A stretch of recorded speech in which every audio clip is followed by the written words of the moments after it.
Hi, welcome to our Pilates training session. My name is Jeanne Rosado, and I'm going to be showing you some pre-Pilates training moves, as well as some traditional Pilates moves. First, I'd like to introduce the people joining me today. Right here we have Jeanne Orenstein. Jeanne, why don't you say hi and tell us a little bit about how long you've been doing Pilates and why you're doing Pilates? Well, I'm taking Pilates because there's no question that it's gotten me more in touch with my body, that I feel rejuvenated when I'm done doing it, that things that used to hurt don't. And I've been doing it almost 2 years. So it's been wonderful. Excellent, thank you. And this is Andrea Blake. I've been doing Pilates for about 13 years, and it's made me very strong. And the good thing about Pilates is that Welcome to our Pilates training session. My name is Jeanne Rosado, and we're going to be going over some pre-Pilates training moves and some basic Pilates moves as well. But I'd like to introduce who I have with me here today. First is Jeanne Orenstein.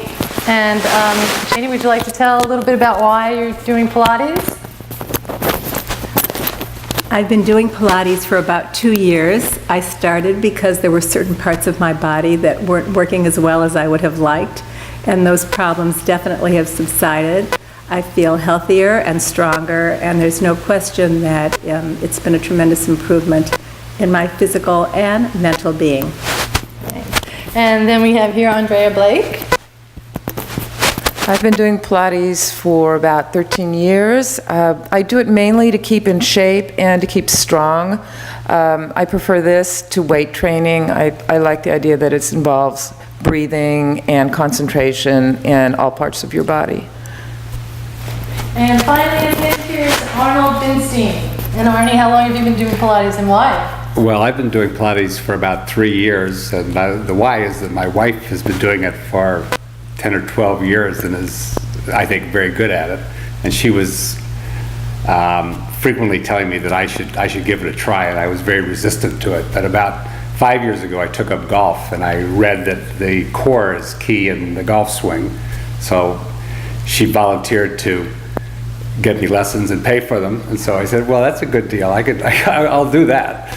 So I've been doing it for the last 3 years, and I really have enjoyed it, and it has really helped my golf swing. Great, thanks. Pleasure that you're all going to be working with me today. Cut down.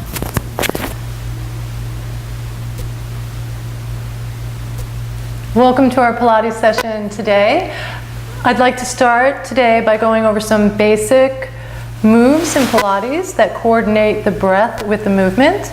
So actually first we're going to talk about neutral spine. So neutral spine, if you take a look at this area of the body, what you want underneath the top of the hip bone in the back is a little bit of space. Not a lot of space, not an arch in the back, but about the space of 2 grapes. And if you can envision 2 grapes underneath the top of your hip bone in the back, envision that you don't want too much space, the grapes would roll away, and you also don't want little enough space where you're going to actually squish the grapes. So what I'd like to do is we're just going to loosen up the lower back right now. So I'd like you guys to inhale and arch the back. Exhale, press the back flat. And then relax into neutral spine. So imagine those 2 grapes underneath your back. You don't want to squish them and you don't want them to roll away. So we'll do this a couple more times. Inhale, arch the back. Exhale, flat back. And relax into neutral. And finally, inhale, arch. Exhale, flat back. And relax into neutral. In Pilates, we move mostly in a neutral spine position. Traditionally, they worked in a tilt position, but that shortened the hip flexors. So because we want to lengthen very long torso, we want to make sure that your spine. The way to think about neutral spine is, if you think of your hip bone as a headlight, look what happens. Inhale, arch the back. The headlight shines forward. Exhale, flat back. The headlight shines above their head. When you relax into neutral, what happens? The headlight shines straight up. So sometimes when you're learning or you want to really perfect what you're doing, you can keep your fingertips right on the hip bone there to make sure that they're parallel to the ground. You do this one more time, and we're going to add on from there. So inhale, arch the back. Exhale, flat back. And then relax with those headlights pointing straight to the ceiling. Good. And then 2 other points, and then we're going to move from there. In Pilates, we utilize a concept called articular traction. And basically what that means is your limbs are as if they're being pulled out of the sockets, okay? And the reason for that is so that you strengthen the ligaments and the tendons that connect the limb to the joint. Very important. So you'll always be hearing me say, pull the shoulder blades away from the ears, pull the arms out of the socket, reach the femur out of the hip socket. Okay, so we're going to add on from pelvic tilt. So I'd like you guys to raise your hips up so that you're in a straight line from your shoulders to your knees. I want you to inhale through the nose, pull the shoulder blades away from the ears, and then place one vertebrae onto the mat at a time, starting from your upper body. So this lengthens the back muscles. Lengthen, lengthen, lengthen. When you get to the tailbone, inhale, arch the back. Exhale, flat back. And relax into neutral. Excellent. We're going to do this 2 more times and then add on from there. Lift the hips up. Pull those shoulders away from the ears, really long arms. Pull the arms out of the arm sockets, reach them. And one vertebrae down onto the mat at a time, lengthening those back muscles. Should feel good. And then inhale, arch. Exhale, flat back. And relax into neutral. And we're going to add on from there. One other note about the skull. It's very important when you're either doing the mat work, prone on the back, or on the reformer, that your head placement is just right. You don't want to touch the back of the skull to the mat. You actually want to touch the base of the occipital lobe right here to the mat. And what that does is it helps to lengthen the neck and upper back muscles. So really try and get the occipital lobes to touch the ground. We're going to add on from there. So inhale, lift the hips up. Keeping the hips up and trying to keep the knees level, extend one leg out and the opposite arm over the head. Perfect. And then bring the foot and the hand to touch the ground at the same time. And alternate. So keep the hips, knees level, extend, and then bring it back down. And let's do 2 more each side. Knees are level, perfect, hips a little higher, you're good. And then bring it back down. This is a very perfect exercise to, other side, exemplify another principle of Pilates, which is coordination. And finally, one more time. Inhale, reach, and back down. And then other side. And back down. Inhale, nose, and on the exhale, lengthen the vertebrae onto the mat. That's okay. Excellent. Perfect. The next thing I'd like to do is talk a little bit about the upper abdominal muscles. What's very important in Pilates as well is to create rib flexibility. You never want the ribs to be too stiff. So if you guys could put your hands on your ribs, I'm going to show you a really great exercise to increase the flexibility of your rib cage as well as strengthen your upper abdominals. So I want you to inhale through the nose for a 4 count and expand the ribs out to the side as much as you can. Hold it there for a 4 count. 3, 2, 1. Exhale, pull the ribs in and down as much as you can without arching the neck. And when you feel like they're in all the way, pull them in even more. Okay, we're going to do that 3 more times. Inhale further out. 2, 3, 4. Hold it. Exhale, pull them in and down. This is a great exercise to practice on your own. Again, it feels really good. And 2 more times. Inhale out. 2, 3, 4, hold it, and then exhale, pull in. Now this movement of closing the ribs is what we do when I tell you to come up onto your shoulder blades or I tell you to do an abdominal crunch, because you never want to just lift the head, you want to lift, close the ribs cage and use your lateral muscles. Last time, inhale, arch, and exhale, pull the ribs in and down. Okay, so bring your legs into tabletop. And we're going to put the hands behind the head, supporting the skull, tabletop. So from here, we're going to do crunches. So inhale through the nose. Exhale, come up onto the shoulder blades, looking at the ceiling. Elbows are flat. Come halfway down, stay engaged, and pulse up for 30. Exhale, 2 and 3. Hold at the top. 5, 6, 7, 8, 9. So what you're doing is closing the ribs. Close it. 17, 16, Never pulling on the neck. 14, 13, this is closing. 11, 10, 9, 8, 7, 6, and 5, and 4, and 3, and 2, and 1. And relax, you can hug your knees into your chest. So again, you never want to just pull on the head. You always want to close the ribs and come up onto the shoulder blades. Some people, though, have neck issues or don't have the upper body strength or coordination yet to do that. So there is an exercise sequence we can do to help strengthen the upper abs without involving the head or neck at all. And I'd like to show that. It's called angel wings. So what we do is we leave the legs in tabletop, and this works the lower abs as well. And the arms are long, again, as if they're reaching out of the arm sockets. Very important, articular traction. So Janie's gonna inhale through the nose, reach those arms long. She's gonna raise them slowly on a 4 count as she pulls the ribs in and down. Stop here and pull this in more. Good. Inhale, quick down. Reach the arms long and close like she's squeezing my finger, and stop and pull in. Let's have her do 3 more. And we'll move on. Exhale, close those ribs. Pull this in right here. And then stop and pull in. And 2 more. Neck is really long. Reach and scoop. Exhaling. And 1 more time. Inhale down. Reach the arms longer. And close those ribs. And pull in. And then the second variation, you do the very same thing. Reach the arms long. Except they come out to the side in a T position. But you close the ribs. And then close. Inhale here, exhale, close, and stop and pull in. And let's just do 1 more. Reach long with the arms, and then exhale, close. And then finally, hands by the hips, and it's a small, quick circle as you scoop the tummy for 10, 9, 8, 7, 6, lengthen the neck, and 4, and 3, and 2, and reverse for 5, 5, and 4, and 3, and 2, and 1. Hug the knees into the chest and relax.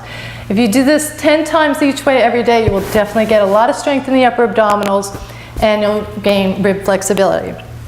So basically what we're doing right now is we're just activating the core to get ready for our Pilates session. Very important to activate the core before you actually start moving. So the core is made up of the lower abdominals, the lower back, the buttocks, and the hips. So now we're going to turn over onto our stomachs to activate the lower back muscles, strengthen the lower back. So if you guys will turn over onto your stomachs and reach your arms over your head.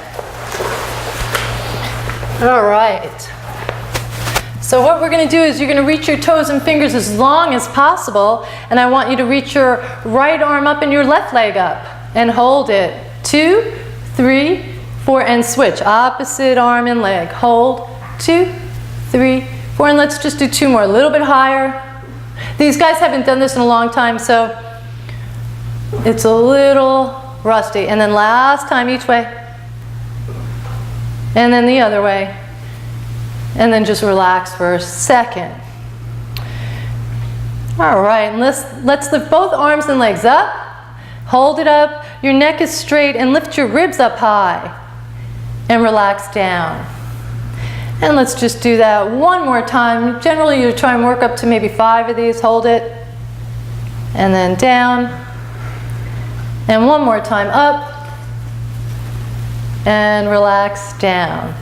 Okay, the next one is called swimming. So you reach your arms and legs up as high as you can. The neck is long, the ribs are high, and then you flutter the arms and legs for 15, and 14, and 13, and 12, 11, and 10, and 9, 8, 7, breathe, 6, it's the whole arm and legs, 5, and 4, and 3, and 2, and 1. Put your palms underneath your shoulders, and then sit back onto your heels in cat back stretch. It's very important, sit back, child's pose, sorry.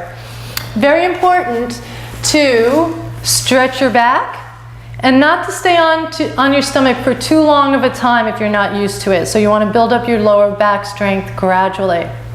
We're going to do 1 or 2 more back strengthening exercises, but what I like to do is stretch in between. So if you guys come up onto your knees and your fingertips, we'll do cat back stretch. So what you want to do is drop the head, pull the hips back and the ribs up, and bring your fingertips right about here. Good.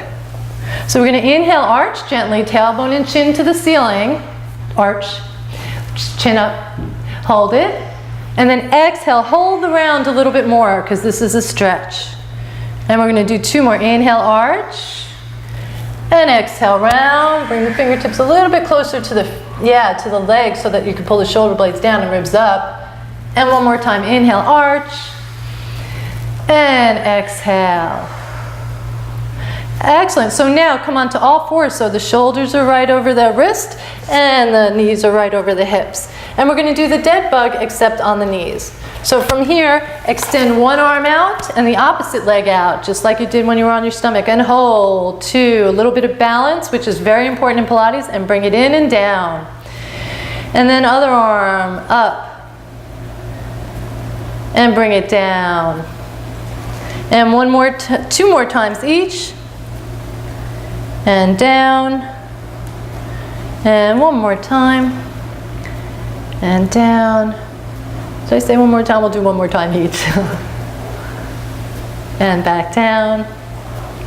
And relax. Okay, Jeanne and Andre, if you want to just step out for a second, I'm going to show one more pretty intense back strengthening exercise called pulling straps on the ground. So come onto your tummy, Arnie. And let's see, reach your arms and your legs out, arms and legs out. Your palms face each other. This is called pulling straps. Palms face each other.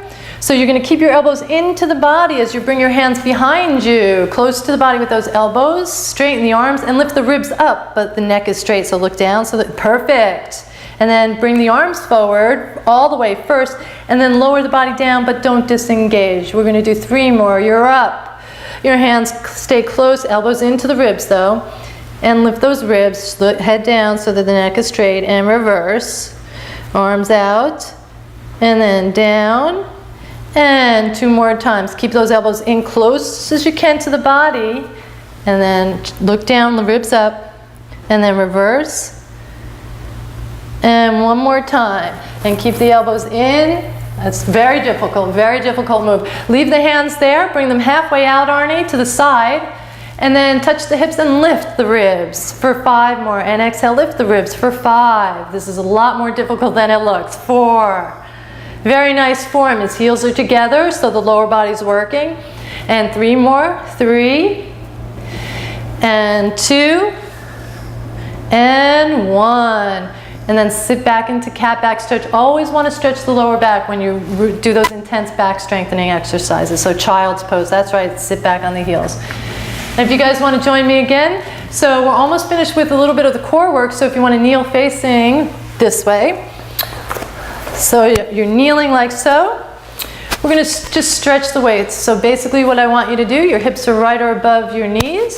I want you to reach your left arm up, give it a little tug, glue it to your ear, and then keep your chin up and lean over. Your right hand will grab your calf, and you just stretch. Lateral stretching, chin up, stretching, creating length between the ribs and the hips, and then come in, and then other side. So reach the right arm up, tug at the wrist, lengthen it, again, articular traction, reaching that joint out of the arm socket, glue it to the head, lean over, keeping your joints all aligned, chin is up, grab your calf with your left hand, and come on up, and back down. And finally, I want to talk a little bit about C-curve, so you guys can sit facing me with your legs straight out in front of you.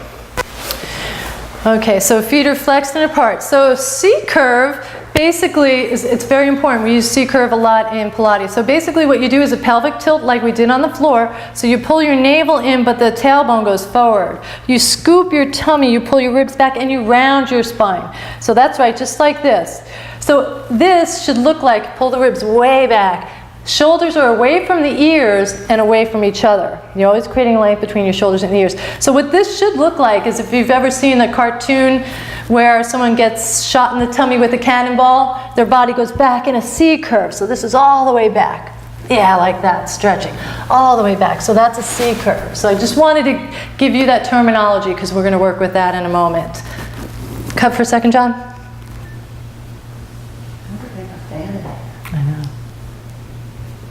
Welcome back. What I'd like to do at this moment is a general overall